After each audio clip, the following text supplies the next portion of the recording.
Hi, and welcome to Women of Power Next Door TV show. I'm your host, Deb Bailey. I'm excited that you're here today. We've got a great show planned for you. Good guest and friend, Betsy Franco-Feeney's here. Betsy, welcome to the show. Thank you, Deb. I'm very happy to be here. Wonderful. And you are a children's author of the book Hole in the Bottom of the Sea. Tell us a little bit about yourself and why you wrote your book. Well, actually, I co-wrote this book. It's actually based on a song by a very, very talented singer-songwriter named Christine Lavin, who has a wonderful imagination. And we've collaborated before. This is our second book together. And she writes songs that really, they're not children's songs, but these two in particular were great songs that spoke to children and also could teach children about science in a very clever way.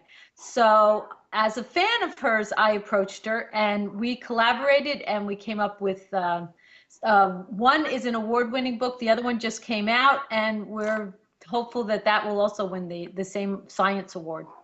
Wonderful. Well, I know science that is such a intriguing subject to teach children. Is it something that's hard to do? Is to teach young children about science? If you engage them in a very creative way, it's not hard at all. And that's what these two books do. They're both environmentally related.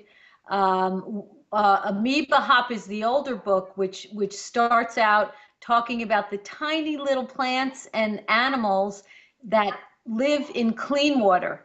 And when I go to the schools with my two books and I do programs with the young kids, I'm talking pre-K through, I've done it up to grade 5, but especially the little ones, when I engage them with the music of the songs and then tell them about these tiny little animals which they've never seen before, and I bring a microscope that could see these projected up on a screen. I mean, it just opens their eyes in a way that's just amazing. So no, it's not hard to teach children about science when you engage them in creative ways. And that's why teachers love these two books. Wonderful.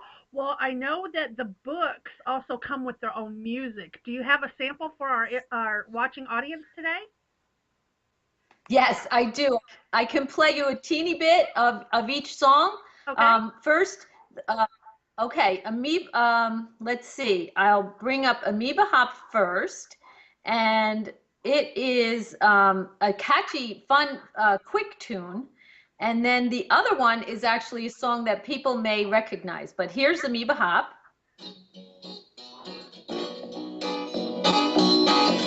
Just a little puddle of muddy water left there after the rain. I got down on my knees to look close. I saw things I couldn't explain. There was all these itty bitty teeny weeny little tiny creatures swimming and sloshing about. I put my ear down to that puddle. I could hear one of them shout, "We're going to the amoeba hop. Hey, everybody gonna be there." So as you can How cute. see, it's very, very catchy, and it's all about a dance party that's going on in a puddle of water. How creative is that? And it's Awesome. actually, the song goes on, it's the story about the lonely paramecium who finds a partner for the dance through binary fission. So these kids are learning about science, and this is a subject that they will learn in grade school.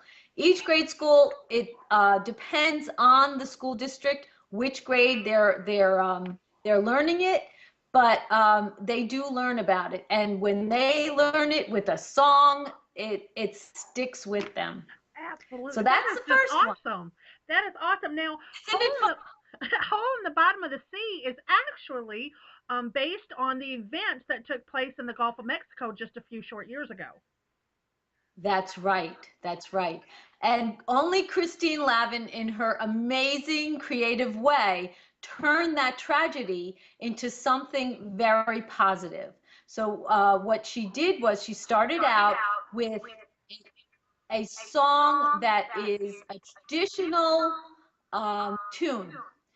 Many people might know that song. There's a hole in the bottom of the sea, and then it's like a building song. There's a log in the hole in the bottom of the sea. There's a frog on the log. So she took that tune, but wrote all new lyrics. And I'll give you a little sample. She gathered 50 different musicians and singers who sang this song. We all sang this song together. And she also got from marine biologists, she got the actual sounds of the 4 animals that the book is about. So that you'll hear the sound of the sea, and you'll hear some of the animals as it goes on. But I'll just play you a little bit of it now. Okay. The beginning. Hear the ocean.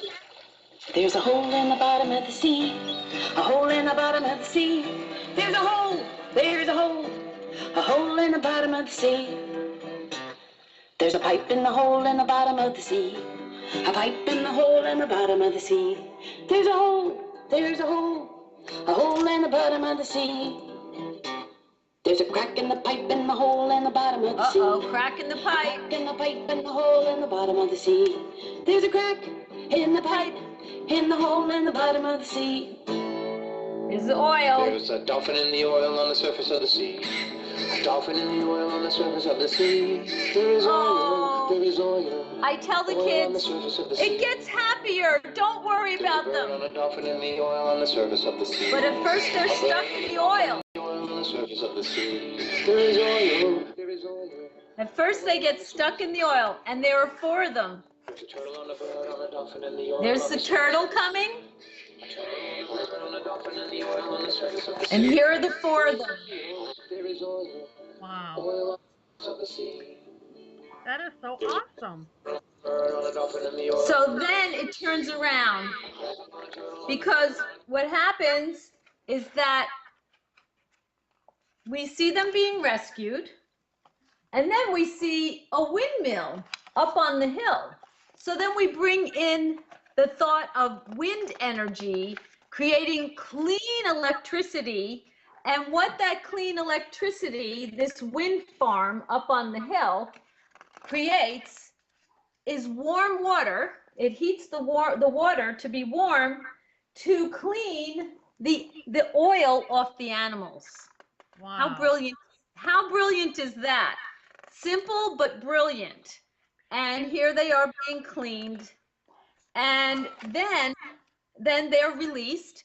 So after this simple song, simple but very effective song, here they are all nice and clean. Then the back of the book is the part that I wrote with scientists, marine biologists, environmental scientists, a veterinarian who actually cleaned the animals after the Gulf oil spill. Oh, wow. Yeah, and all these people, all these experts came together with me. A wind turbine expert who explained exactly how it works, the electricity is gathered, and the history of wind energy. We have a long history of wind energy, starting with windmills way years ago. And also there's a great little simple experiment. Actually, it's a simple project that the kids can do themselves, which is create a pinwheel, which represents wind energy, so they can see how things turn around in the wind. Awesome. And then there are also examples of how the children could save energy at home. The music is also included, in case you're a musician. So there's a lot going on with both of these books. The music is also included in Amoeba Hop, and there is also real science in the back of Amoeba Hop, where I worked with actual protistologists, which are scientists who like to study protozoans. So that's a word and a tongue twister right there. Exactly. what kind of reaction are you getting from the kids, especially the younger ones that are quite maybe not used to hearing all this, but have the questions? You know, mommy, what happened? Daddy, can you explain? And you get Yeah. a hold of these books and you start opening the doors and the windows of science and explaining to a child what happened to our Gulf of Mexico, for example. What kind of reactions are you hearing? Well, um, it's interesting when I start the book, The Amoeba Hop, and I bring giant posters of the artwork to even preschoolers. One of the last schools I went to was preschool. Um, at first, they're like fascinated with the animals and the talk about the ocean, the sea. Then, when they see the oil, I really have to say to them, don't worry, it gets better. Don't worry, they're Oh, going to be okay. At least in the book, they're going to be okay. Because I'll never forget this one little girl in the back of the room. I could see her face. I could see she was just so sensitive to what was happening to the animals. So I said, don't worry, they'll be okay. We're going to help them. So then they see how they're being helped. I mean, a lot of them had no idea. They had no mm, idea. And what I love about this is that it makes not just with this particular tragedy, it just makes us and children hopefully think about the consequences of what we are doing as human beings and how that affects other people or other animals and other things that share our planet. And wonderful. our hope is that if this inspires one child to grow up to be an environmental scientist or some genius who helps us solve all the terrible problems we are creating for them, that's our hope. That's what will come of these two books. That is awesome. What a great thing you're teaching children. Amen to that. That is just great. Well, Betsy, we are at the end of the show, and I want to make sure that everybody knows where they can go and buy the book. Can you give everybody your website where they can go and purchase the book? Yes. Well, I have two websites. Will get you to the books. My name, BetsyFranco-Feeney.com. That's BetsyFranco-Feeney.com. That's my website, and it will link to my books, my children's book programs, which I go all over to do. Then the other is the website for the publisher, which is, it's a catchy thing, so you might remember this, puddlejumppress.com. And those three words, no spaces in between, Puddle Jump Press. So those are two different places you can find them. Wonderful. Well, Betsy, thank you for teaching young children around the world all about the great environmental things that we have going on in the world. So thank you for your time today. Thank you, Deb. This was a pleasure. Thank you. Uh-huh. Ladies, thank you again for watching Women of Power Next Door TV show. Make sure you check us out on our new website, womenofpowernextdoortvshow.org. See you next time.